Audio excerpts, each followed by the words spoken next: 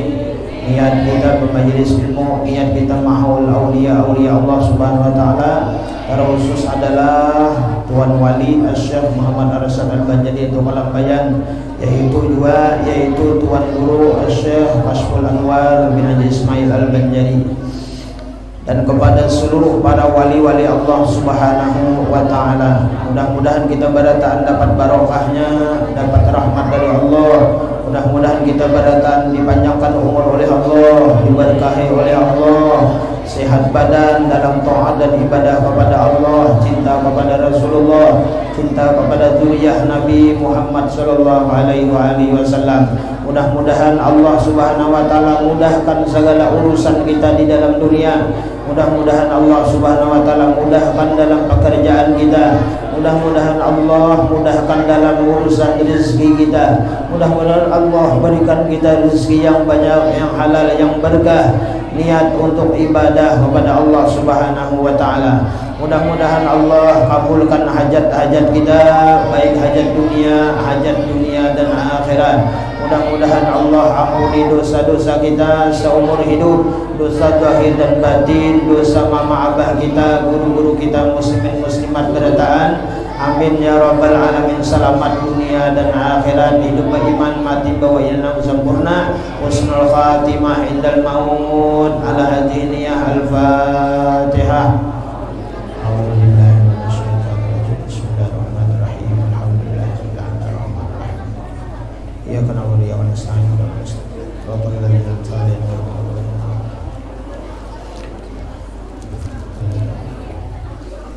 Amin ya Allah. Bismillahirrahmanirrahim. Alhamdulillahirabbil alamin wassalatu wassalamu ala asyrofil anbiya'i wal mursalin sayyidina Maulana Muhammadin al-amin wa ala alihi washabihi ajma'in. Wa yazid asyraf wa haitsu tabashshar tasharrafatil asma' bi dhikri akhbari wa bayani fadailihi wa nasi athari husna bina naqdim dzalika bi du'a'i mutawajjihina ila Allah rabbil alamin qasidina mukhlisina qailina alhamdulillahi rabbil alamin. Wassalatu wassalamu ala asyrafil mursalin sayyidina Muhammad wa ala alihi ajma'in. Allahumma kama mananta ala maulana Syekh Muhammad Arsyad bin Abdullah Al-Banjari radhiyallahu anhu bi tammi tasdiqi wal iman bika wa bi nabiyyika sayyidina maulana Muhammad sallallahu alaihi wasallam. Amun alaina bidzalika ya qadim al-ihsan wa kama taqaddalta alaina bi ta'zimi hurmati wa hifdhi ali wa zimmati wa nasih hizbi da'wati wa mutaba'ati sabili wa sunnati wa ta'yidi kalimati wa hujjati fataqaddal alaina bidzalika wa aktub lana min dzalika al-hadd al-awfar wan nasib al-akbar wa fiqna lil istimsaki bi sunnati wa luzumi millati hatta namuta 'alaiha wa shuna bi zumrati wa tahta liwa'i wa ja'alna min rufaqaihi wa uridna hawda wa askina bi kasi wa fa'na bi mahabbati wa tub 'alaina wa ahfadna min jamil bala wal balwa wal fitan ma dhahara minha wa ma batan waghfir lana wa li jami'il mu'minina wal mu'minat wal muslimina wal muslimat al ahya'i minhum wal amwat. Allahumma shrah sudurana bima syarahta bi sudur as-salihin min ibadik wa yassir umurana bima yassarat bi umur as-salihin min ibadik wa sadid al-sinatana bima sadata bi al-sinat as-salihin min ibadik wa hdi qulubana bima hadaita bi qulub as-salihin min ibadik bi haqqi sayyidina Muhammad wa ali sayyidina Muhammad wa bi haqqi maulana Syekh Muhammad Arsyad bin Abdullah Al-Banjari sahibil karamah wal istiqamah bi rahmatika ya arhamar rahimin. Allahumma ja'al sawa ma qara'na wa ma halalna hadiyatan li ruhi nabiyina Muhammadin sallallahu alaihi wasallam wa sawaban min azjalika ila arwahi sayyidil anbiya'i wal mursalin wa sawaban min azjalika li arwahi alil qubur khususan liman yasma'na hauna bi sababihi wa talawna al-Qur'an al-azim allaka min jihadi man anta alamu bihi bi asma'ihi wa qul lahum lana wa li walidina wa li masyayikhina wa liman hadarana wa liman ghaba'na. Allahumma anzil rahmata ala alil qubur minal muslimina wal muslimat wafsah lahu ma dhaqa min ramzi adkhilahum alaihim ya karim bi quburihim ar-rawha war raihan rafi'al jinan innaka karimun mannan. Allahumma ighfir lil muslimina wal muslimat wal mu'minina wal mu'minat al ahya'i minhum wal amwat innaka qaribun mujibud da'awat ya qadiyal hajat bi rahmatika ya arhamar rahimin bi barakati الشيخ محمد أرشاد بن عبد الله البنجري وخصوصا إلى روح الشيخ محمد أرشاد بن عبد الله البنجري اللهم أمدنا بمداده اللهم أمدنا بمداده اللهم أمدنا بمداده ولا حضر من حضراته برحمتك يا أرحم الراحمين نسألك يا الله يا رسول الله بجاه الشيخ محمد أرشاد بن عبد الله البنجري أرزاقا طيبة حسية ومعنوية ظاهرية وباطنية وطول العمر فوق 100 سنين برحمتك يا أرحم الراحمين بطاعة الله ورسوله ربنا آتنا في الدنيا حسنة وفي الآخرة حسنة وقنا عذاب النار وصلى الله على سيدنا محمد النبي الأمي وصحبه وسلم والحمد لله رب العالمين بسر الفاتحة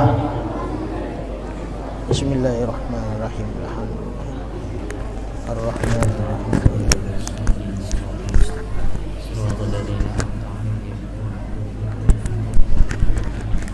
آمين آمين بسم الله الرحمن الرحيم الحمد لله رب العالمين الصلاة والسلام على أشرف الأنبياء والمرسلين وعلى آله وصحبه وبارك وسلم أجمعين اللهم صل على سيدنا محمد الفاتح لما أغلق والخاتم لما سبق ناصر الحق بالحق الهادي إلى صراطك المستقيم وعلى آله حق قدره ومقداره العظيم بسم الله الرحمن الرحيم لا حول ولا قوة إلا بالله العلي العظيم بسم الله نور على نور اهدنا الصراط المستقيم اهدنا الصراط المستقيم اهدنا الصراط المستقيم اهدنا الصراط المستقيم اللهم إنا نسألك سلامة في الدين وعافية في الجسد وزيادة في العلم وبركة في الرزق وتوبة قبل الموت ورحمة عند الموت ومغفرة بعد الموت اللهم هون علينا في سكرة الموت والنجاة من النار والعفو عند الحساب اللهم اختم لنا بختم السعادة واجعلنا من الذين حسنوا الزيادة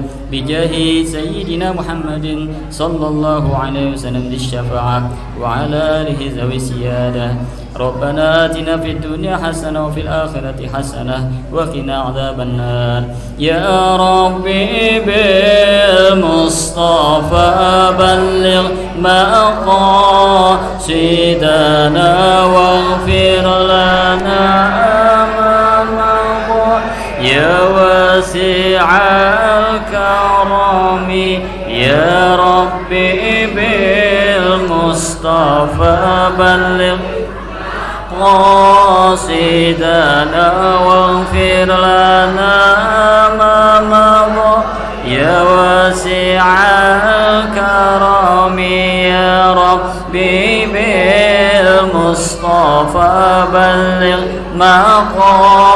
مقاصدنا واغفر لنا ما مضى يا واسع الكرم وصلى الله على سيدنا محمد النبي من وعلى آله وصحبه وسلم بفضل سبحان ربك رب العزة عما يصفون وسلام على المرسلين والحمد لله رب العالمين تبارك الله وفيكم.